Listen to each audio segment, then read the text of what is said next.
કેમ છો મિત્રો? અત્યારે જો કે એક મેટરમાં એક ભાઈનો કોલ આવેલો અને અમરેલી સિવિલ હોસ્પિટલની અનુસંધાને એમનો કોલ આવેલો કે એમણે એક બેન છે, એમની કોઈ દીકરી છે, એ ભાઈની જેમનો મને કોલ આવ્યો હતો. એમનું કહેવાનું એમ છે કે ડિલિવરી માટે અમરેલી સિવિલ હોસ્પિટલમાં એમને એડમિટ એટલે કે દાખલ કરવામાં આવેલા. દાખલ કરતા એમને કોઈ બાળકનો જન્મ થયો, પણ આ કોઈ ઢોરમાં પણ ના હાલે એવા ડોક્ટર ન્યા છે અત્યારે સિવિલ હોસ્પિટલમાં. અને આ ડોક્ટરને પણ કસાઈથી ખતરનાક કામ કરી રહ્યા છે. એ બેનને ટાંકા લીધા લગભગ 17 થી 18 ડિલિવરી પછી. તો એમને કન્ટિન્યુ પીડા એટલી હતી કે એની વાત જવા દો. તો બીજી જગ્યાએ પ્રાઇવેટમાં દેખાડતા એવું એમાં નક્કી થયું અને એ બેનના પેટમાંથી કપડું કાઢ્યું, જે સાફ કરવાનું કપડું આવે ને પેટની અંદરથી કાઢ્યું. એટલા તો આ હોશિયાર ડોક્ટરો છે અમરેલી સિવિલના. એટલે ગરીબ પરિવાર અને ગરીબ દર્દી જેને કોઈ સુવિધા ન હોય એ સિવિલમાં જતા હોય, પણ સિવિલના ડોક્ટરની અવારનવાર ફરિયાદો આવે છે, સિવિલ હોસ્પિટલની ફરિયાદ આવે છે અને અવારનવાર આવા કાંડ કરી અને લોકોના જીવ છે ને જોખમમાં મૂકે છે. એટલે હવે હદ થઈ ગઈ છે આના ત્રાસની. આગળ પણ હવે નક્કી કરવાનું છે અને ખરેખર ફરીવાર આંદોલન કરવાની જરૂર પણ પડશે. એટલે વિડીયો એટલા માટે બનાવ્યો કે ખરેખર લોકો જોઈ અને આવા ડોક્ટરને, જે તે સંસ્થાને પણ વિનંતી કરું છું કે આવા ડોક્ટરને હાંકી કાઢો. લોકોના, ગરીબ માણસોના જીવ એ જોખમમાં મૂકે છે અને ફરીવાર આવું બને નહીં. એટલે ઓડિયો ક્લિપ છે મિત્રો, તમે સાંભળો.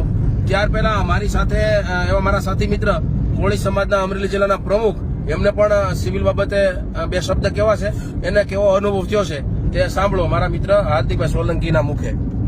નમસ્કાર મિત્રો. એક જ મિનિટ હો ભાઈ.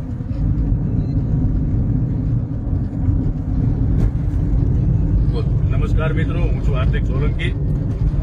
જેવી રીતે ભરતભાઈ જે વાત કરી કે સિવિલની અંદર ઢોર આ ડોક્ટરોને ઢોર પણ આપણે ન કહી શકીએ એવી બુદ્ધિના એની અંદર જે ભેગા કર્યા છે ડોક્ટરો, જે હજી હમણાં તમને થોડા દિવસ પહેલા ખબર હોય તો થોડા દિવસ પહેલા હમણાં અંધાપા જે આખું ઘણા બધા લોકોના ઓપરેશન કરીને આખો જે એમની રોશની જે છીનવી લીધી, એ આ ડોક્ટરો છો. તો જયારે અમરેલીની આ જે સિવિલ હોસ્પિટલની અંદર અત્યારે આઈસીયુમાં એક વ્યક્તિના પર ડેના 4500 રૂપિયા લેવામાં આવે છે.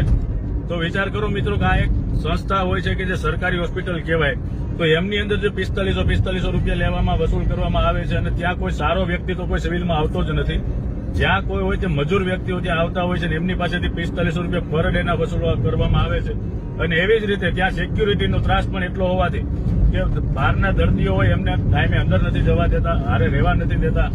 આટલો બધો સિવિલનો ત્રાસ હોય છતાં કોઈ સિવિલનો કોઈ વ્યક્તિ બોલવા તૈયાર નથી, અથવા તો કોઈને જવાબદાર કોઈ વ્યક્તિ ન હોય એવું થઈ જતા. અને આજે અત્યારે ભરતભાઈ જે વાત કરી કે એક ભાઈનું જે ડિલિવરીની અંદર કપડું રહી ગયેલું ઓપરેશન વખતે, તો આવા બધા બનાવો બની જતા પણ કોઈ સિવિલની કોઈ જવાબદાર વ્યક્તિ ન હોય તો આના આગળના હવે જે કઈ ભરતભાઈ કે રીતે આગળનું જે કઈ કરવાનું થશે એ તમને ભરતભાઈ જણાવશે. પણ આજે અત્યારે જે અંદર જે સિવિલની અંદર જે 4500 રૂપિયા જે ઉઘરાવવામાં આવે છે પર ડે આઈસીયુના, એ બંધ થાય અને એ બારામાં સિવિલની અંદર જે કઈ ભળવાનું થશે એ પણ તમને આગળ ભરતભાઈ કહેતા રહેશે વિડીયોના માધ્યમથી. હા મિત્રો, એટલે ખરેખર ત્રાસ વધતો જાય છે ગરીબ માણસોને. અને આ ઓડિયો ક્લિપ મિત્રો હું નાખું છું, તમે સાંભળો કેટલી ગંભીર બેદરકારી આ લોકોએ રાખી છે. અને આ લગભગ ડોનેશન વાળા જ હોય છે, પૈસા ભરીને ડોક્ટર પોતાને ખાલી આગળ ડોક્ટર લગાડવા માટે લોકોના જીવ છે એ જોખમમાં મૂકતા હોય છે. અને આને ટૂંક સમયમાં જ અમે આ ડોક્ટર કેવા છે કેવા નહીં એની રૂબરૂ પણ મુલાકાત કરવાના છીએ અને એને કાયદાનું ભાન પણ કરાવીશું. મિત્રો સાંભળો તમે આ ઓડિયો ક્લિપ.